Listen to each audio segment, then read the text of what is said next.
ওই জন্য আমার ভাইরা নবী করিম সাল্লাল্লাহু আলাইহি ওয়াসাল্লামের আদর্শবান হতে চান তাহলে কি দরকার? হযরত আয়েশা সিদ্দিকা রাদিয়াল্লাহু তাআলা আনহাকে জিজ্ঞাসা করা হয়েছে, কাইফা কানা খুলুকি রাসূলিল্লাহি সাল্লাল্লাহু আলাইহি ওয়াসাল্লাম, বিশ্বনবী জনাবে মুহাম্মদুর রাসূলুল্লাহ সাল্লাল্লাহু আলাইহি ওয়াসাল্লামের চরিত্র কেমন ছিল, আল্লাহর নবীর আখলাক কেমন ছিল, ব্যবহার কেমন ছিল? হযরত আয়েশা সিদ্দিকা রাদিয়াল্লাহু তাআলা আনহা তিনি বলেন, আলাস্তা তাকরাউল কুরআন, তুমি কি কোরআন পড়ো না, হাদিস পড়ো না, কোরআন কি পড়ো না, কোরআন কি স্টাডি করো না, কোরআন কি তরজমা করো না? সেই সাহেব বলেন, বালা আমি কোরআন পড়ি, কোরআন স্টাডি করি, কোরআন তরজমা করি। হযরত আয়েশা সিদ্দিকা রাদিয়াল্লাহু তাআলা আনহা তিনি বললেন, বিশ্বনবী সাল্লাল্লাহু আলাইহি ওয়াসাল্লামের চরিত্র কানা খুলুকি রাসূলিল্লাহি সাল্লাল্লাহু আলাইহি ওয়াসাল্লাম কোরআন, আল্লাহর নবীর চরিত্র কোরআনুল কারীম। জোরে বলেন সুবহানাল্লাহ। অর্থাৎ আল্লাহর নবীর চরিত্র যদি চরিত্রবান হতে চাও, আল্লাহর নবী সাল্লাল্লাহু আলাইহি ওয়াসাল্লামের আদর্শে যদি আদর্শবান হতে চাও, কোরআনের কনস্টিটিউশন গুলো মেনে নাও, কোরআনের কামাইন গুলো মেনে নাও, কোরআনের আদর্শে আদর্শবান হয়ে যাও, তুমি আল্লাহর নবী সাল্লাল্লাহু আলাইহি ওয়াসাল্লামের আদর্শে আদর্শবান হতে পারবে। জোরে বলেন সুবহানাল্লাহ।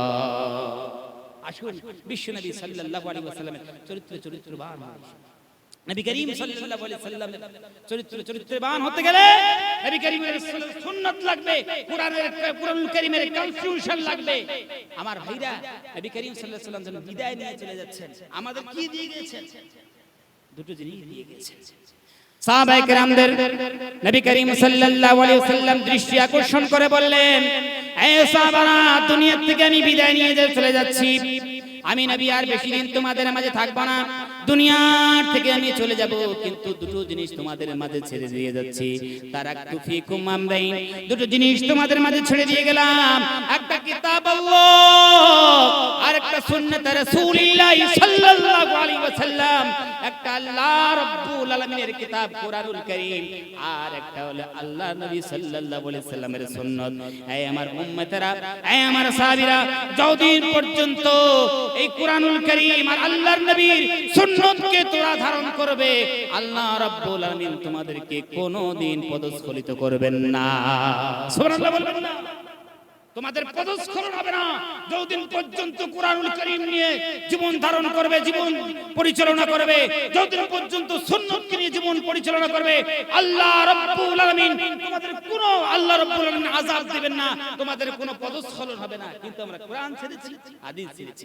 যতদিন পর্যন্ত মুসলিম উম্মাহ এক হাতে কোরআন ও হাদিস ধারণ করেছে, ততদিন পর্যন্ত আল্লাহ রাব্বুল আলামিন রাষ্ট্রের রাষ্ট্রনায়ক বানিয়ে দিয়েছেন, ক্ষমতা দান করেছেন।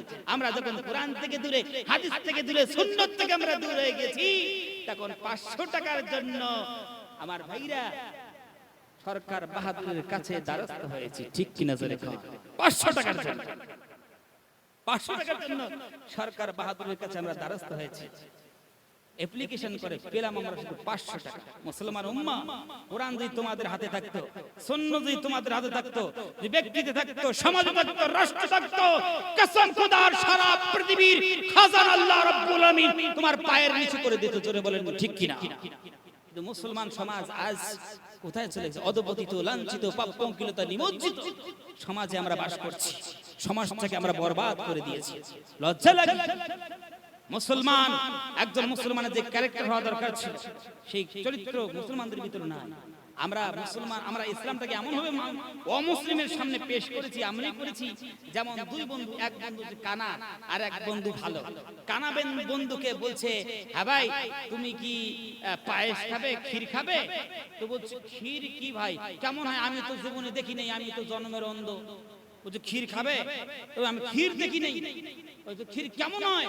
যে ক্ষীর বোঝো না রে খাবা, সাদা হয়। বলছে, সাদা আবার কেমন হয়? সাদা বোঝো না, এই কানার বাচ্চা কানা, তুমি সাদা বোঝো না? বলছে, সাদা বুঝি না তো। মহা মুশকিল তো, কেমনে বুঝাই? আরে সাদা বগের মতো হয়। কার মতো হয়? বগের মতো হয়। বলে, হ্যাঁ রে, আমি জীবনে বগ দেখেছি, তুমি আবার বলছো বগের মতো হয়। বগ আবার কেমন হয়? বলে, মহা যন্ত্রণা তো, বগ কেমন হয়? এই কার পাল্লায় পড়লাম।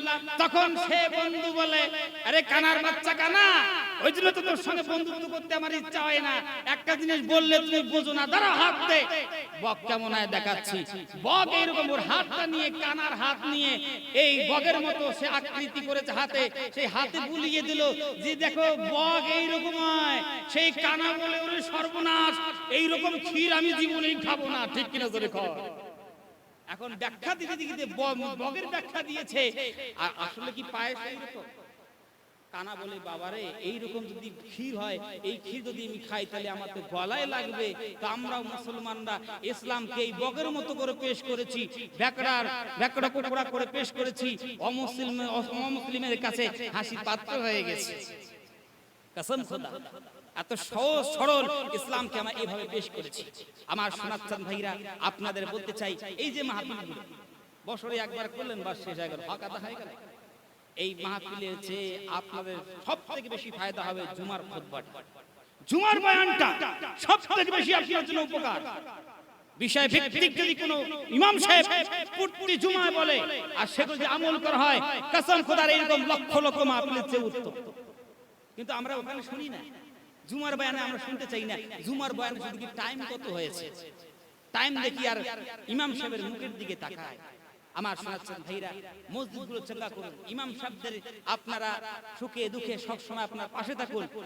বিষয় ভিত্তিক, হুজুর আজ এই বিষয়ে আপনারা কথা বলবেন, আপনি এই বিষয়ে কথা বলবেন, অমুক জুমে এই বিষয়ে কথা বলে আমরা আমল করব, তবে আপনাদের ফায়দা হবে। আমার ভাইরা, এতক্ষণ সময় ধরে আপনাদের সামনে যা আলোচনা করেছি, চেষ্টা করেছি কোরআন থেকে বলা। আমার শোনাচ্ছেন ভাইরা, আমার কথায়, আমার ভঙ্গিমায় যদি কোনো প্রকার আপনারা দুঃখ ব্যথা পেয়ে থাকেন, ছোট ছেলে হিসাবে, ছোট ভাই হিসেবে আমাকে মাফ করবেন, মাফ করে নিন। যাই হোক, আমাদের রওনাক বখশ মেহমান, আন্তর্জাতিক খ্যাতি সম্পূর্ণ মুফাসসিরে কোরআন হযরত জানুল আবেদিন সাহেব কাসমি সাহেব তিনি এসেছেন। উনি আমার মনে হয় উনি যেই মাদ্রাসা আগে পড়াতেন, হযরত শিয়ারাবাদের পড়াতেন না, হ্যাঁ, ইনি যেই মাদ্রাসা আগে পড়াতেন, আলহামদুলিল্লাহ সেই মাদ্রাসায় আমি ওখানে আল্লাহ খিদমত করার সুযোগ করে দিয়েছেন। তো যাই হোক, আপনারা অনেকেই মোবাইলে দেখেছেন, ইউটিউবে দেখেছেন, আজকে প্রকাশ্যে আপনারা দেখছেন, এটা খুশির একটা মুহূর্ত। আল্লাহ সুবহানাহু ওয়া তাআলা আমাদেরকে সবাইকে কবুল করুন, আর হযরতকে হায়াতে তয়্যিবা আল্লাহ রাব্বুল আলামিন দান করুন। ওয়া আখিরু দাওয়ানা আনিল হামদুলিল্লাহি রাব্বিল আলামিন।